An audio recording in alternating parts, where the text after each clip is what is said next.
Hello, good morning, guys. We'll be concluding our week one by doing some practicals, trying to get you to have a feel of how SQL works, and how you could use SQL to perform some tasks, basic operational tasks. I'll first of all be starting with, we'll be creating a table, and then we'll be inserting some data into these tables. And after we've inserted some data into these tables, we'll also be using some simple queries to retrieve get this data from the table we've created. So we will be doing creating a student uh, table, having the name, first name, last name of students, their date of birth, and their grades. So first of all, if you have been following our series on the basic fundamentals, SQL sits on top of SQL tables sit on top of databases.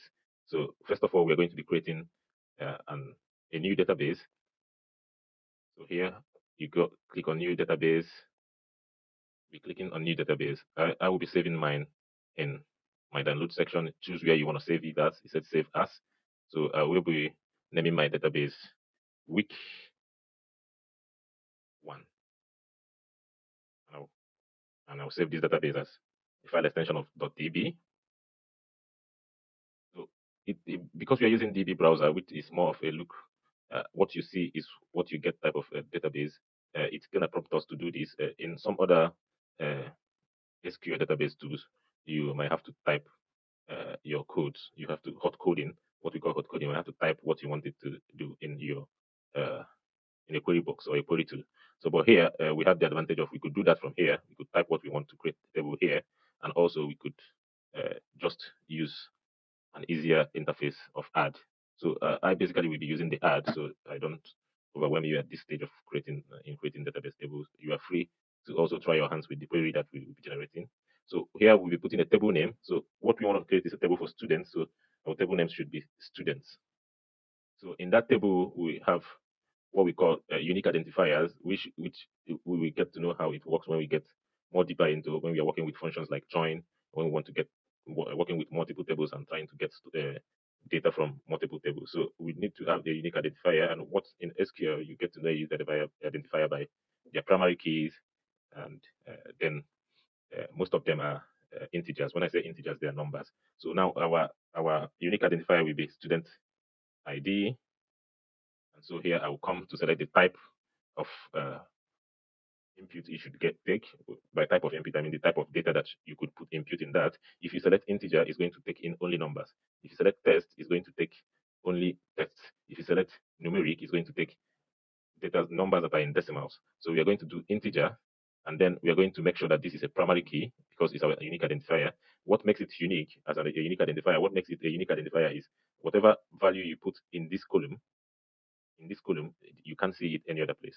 So back to one of the basics of what we said about the last post I made about tables. Here, you remember tables have columns and rows. So what we are trying to do now is create the columns in our table. So I will make sure it's a primary key, and I'll make sure it's unique. So it takes uh, any number you put in it. So make sure it's unique, and then I make sure it's auto increment. So it goes up from low to high. So if it's 1, you take into 3 for that in that form. So I'll put this, and then that's it for this. Then the next thing we add, we said we're going to have a first name. So we do first name, and first name is a test. So we're going to do test. So there's some other thing here you need to note. One other thing you need to note is the NN, which is not null. What it means is if we have this NN selected, not null means that the column will not at any point be empty. So we will get to understand this when we start looking at handling missing data and manipulating data in SQL. But then I need to take this off because we're not going to actually have any need for that.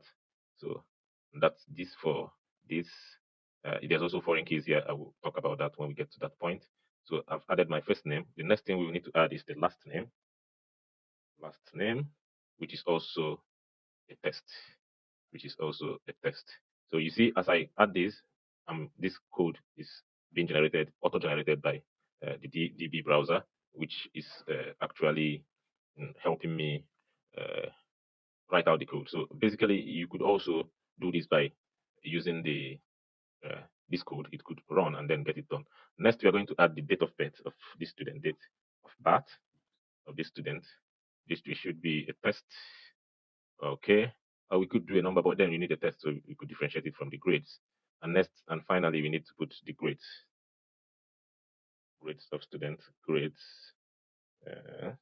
Yeah. So and this should be a number. So basically, we've just created a simple table. I will then click on OK, and then we have our table. We have our table. This is the table student, and these are our columns. So let's look at this table, or let's input data into this table. So I will go to my execute SQL, and I will start first of all by using the insert. When you're typing SQL commands, it's better you use capital letters. So I'm gonna use insert into, and we are going to call on our table name, which is students. It's here already, and we are going to insert values. So remember, we have in our table we had student ID, which is a number. We had first name, last name, and then we had date of birth, and then we have grade. So I will insert one, which is a number for the student ID. For the name, you need a semicolon and then a name. I'll do John. I think I need to take off cap lock. John Doe. John, his name, comma, last name is Doe. And next we have date of birth. Let's say John Doe is, let's say 20 years. And then what's John Doe's grade? Let's say he had 80 in the exams. And then we click this, and then we run. So basically our table said execution finished without error, 60 seconds and all that inserted. So let's go back to browse our table, our student table. You can see here we select the table name, and then yeah, we had the values we just executed. So I'm going to insert a few more values, but this time I'm gonna copy and paste them to our table to make it a little bit faster. So you could change this. I could do do 22 years, 70, and I could do this.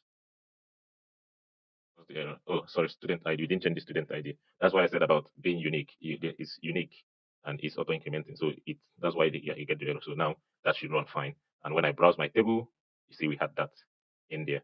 I could also do this. I could also copy this and then do this. So I do 3. Mike 2 is 18 years and has 50. And then we do 4. We do Luis Do is 12, had 40, and then we insert. So you could actually insert 2 values. So now we should have 4 values in our table, that data table. So let's do 2 more, and then we will go. So I'll need to change this to 5. The student ID, change this to 6, and then we are going to use another name. We need John, who is 16, and then we do.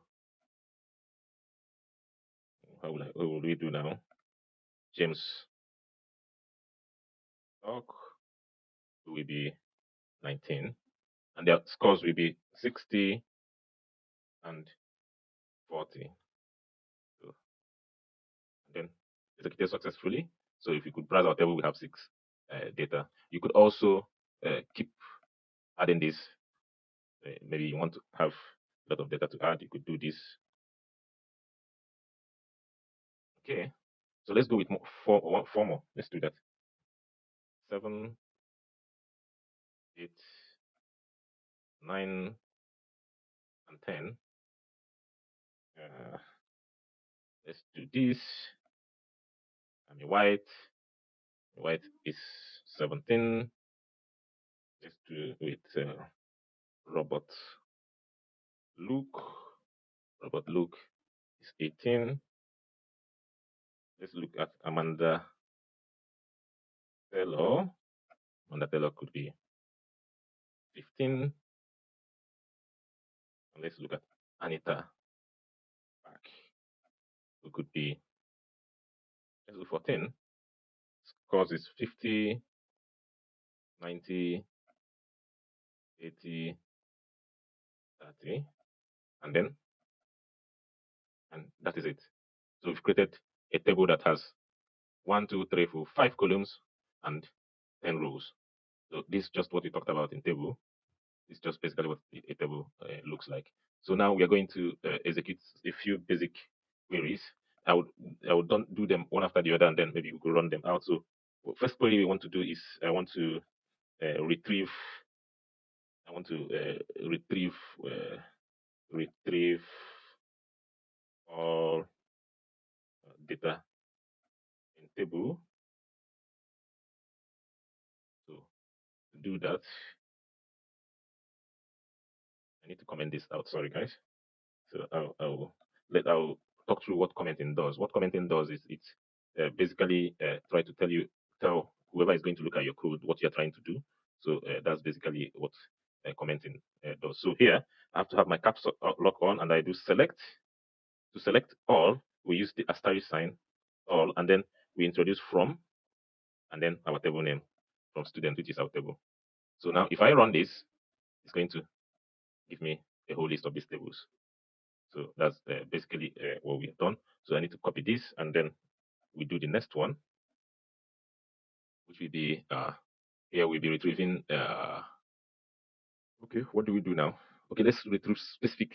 Let's retrieve specific. Yeah, specific. Is that specific? Yeah, I think there's an I specific.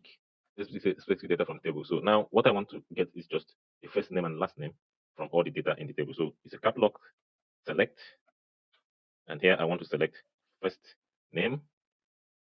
The good thing about DB browser is it helps you complete your code, and then I'll select last name, and then I'll go back to cap lock. Sorry, I think go back to cap lock from students. So because I had a code up here, I'm going to just select this to run, and then I run it.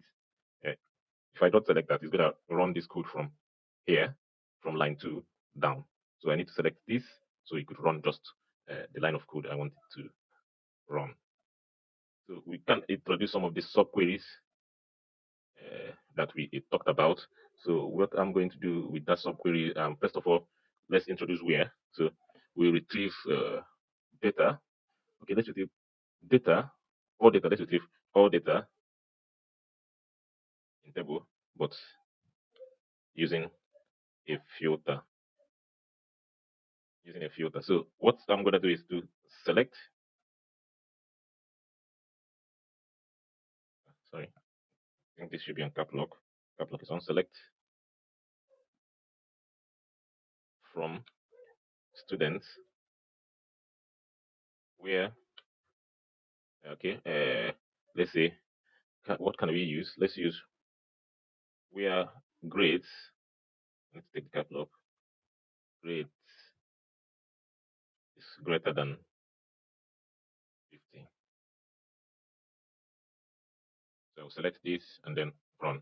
So what is selecting for us is just our is selecting our the rows from our data table where the values people that have their grades are more than uh, 50. You could also say where grades is more than 70. It's going to give you, yeah, we have 3% having grades more than 70. So one more one before we wrap this up is I'm going to do an aggregate, use an aggregate function. So I will retrieve, okay, just aggregate function. Let's see how it works. Aggregate function. So one of the aggregate function I will use here is my count. My count. So I will say caps lock select count. I'll count all. I want to count all the number of total number of students in the table. So count all. We already know this, but then you need to know how to do it from then students. From students. So when I run this, it's going to give me 10. Because that's the number of students we have. So guys, okay, we'll be stopping this recording here.